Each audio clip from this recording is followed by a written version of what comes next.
بسم الله الرحمن الرحيم كسو دواada wararka ciyaaraha fadlan sub sharaab saar jambalaasha fursiyaad u heshaa muuqaal baaso kusoo dhawaada wararka ciyaaraha ee caawa Lionel Messi oo ka shafay xidig Premier League ka ciyaara oo si joogto ah u daawado kulamadiisa iyo kooxda Liverpool oo bedelka Sadio Mane ka afduubanaysa Manchester City kooxda Barcelona oo qarka u saaran inay PSG kala heshiiso saxiixa Neymar iyo faahfaahin ku saabsan arrinkaas kusoo dhawaada wararka ciyaaraha ee caawa oo dhameystiran koox xidiga Monte ayaa xidig muhiim ah u noqday kooxda Frank Lampard ee Chelsea isagoo xilli ciyaareedkan kulankiisa ugu horeeyay saftay laakiin xidiga 21 jirka ayaa kamid noqday xidiga ugu fiican Stamford Bridge waxa uu haatan helay amaanta xidiga ugu fiican adduunka ee Lionel Messi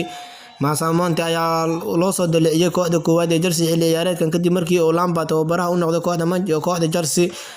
Monte ayaa ciyaareed fiican soo bandhigay isagoo saftay 41 kulan tartamada oo dhan xilli ciyaareedkan xidiga ayaa dhaliyay 6 gool sidoo kale caawiyo ka noqday 5 kale waxa uu qalbigiisa ku xaday taageerayaal haliyeeyo iyo xidigo badan oo kubadda cagta Lionel Messi ayaa kamid ah xidigaha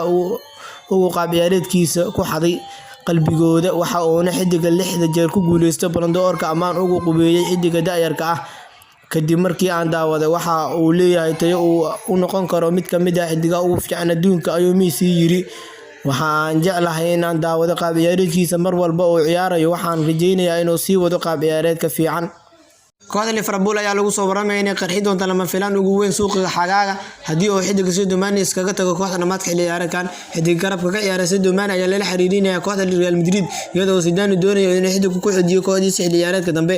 wargeysida ayaa sheegay in kooxda Liverpool u dhaqaaqi doonto saxiixa xidiga garabka uga ciyaara kooxda Manchester City Raheem Sterling hadii uu Sadio Mane ka tago kooxda isla wargeyska ayaa sheegay in uu Raheem Sterling ka fikirayo inuu isaga tago Manchester City kadib markii kooxda laga ganaaxay Champions League labadii xilli ciyaareed soo socda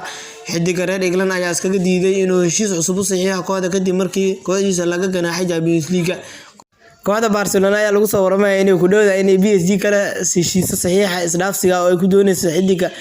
Neymar wararka imaanaya Spain ayaa sheegay in PSG iyo Barcelona haatan gabagabeynayaan qiimaha heshiiska Neymar kaas oo